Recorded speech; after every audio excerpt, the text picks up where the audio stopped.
Il était une fois un petit garçon nommé Léo, qui vivait dans un joli village entouré de collines et de champs fleuris. Léo avait des cheveux en bataille, un grand sourire, mais il n'aimait pas l'école. Chaque matin, quand le coq chantait, il se cachait sous la couverture en grommelant. Encore l'école? Mais à quoi ça sert de lire et d'écrire?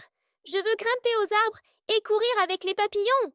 Sa maman, patiente, lui préparait un bon chocolat chaud et l'accompagnait jusqu'à la porte de l'école.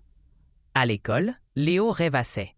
Il dessinait des nuages dans son cahier au lieu de faire ses exercices. Il levait les yeux au plafond et s'imaginait voler, loin, très loin. Sa maîtresse, Madame Zoé, douce mais maligne, remarqua cela et eut une idée. Le lendemain, elle arriva aux classes avec une grande boîte. Sur l'étiquette, on pouvait lire « Projet spécial, l'école des nuages ». Les enfants étaient intrigués. Madame Zoé annonça. Cette semaine, vous allez construire votre propre école. Mais attention, pas n'importe laquelle. Une école qui flotte dans les nuages. Vous devez écrire son règlement, inventer les matières, dessiner les salles. Tout le monde se mit au travail avec enthousiasme. Tout le monde, sauf Léo.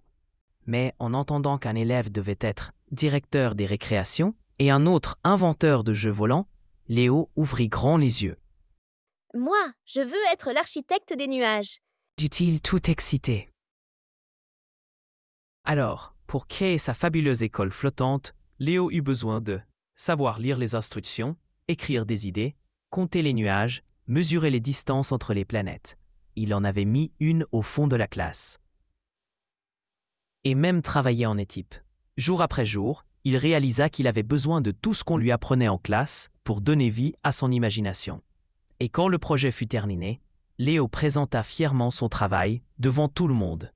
Avec un sourire plus large que jamais, le soir même, il dit à sa maman. Tu sais, finalement, l'école, c'est un peu comme une fusée. Au début, on ne comprend pas tout, mais une fois qu'on sait s'en servir, on peut aller très loin.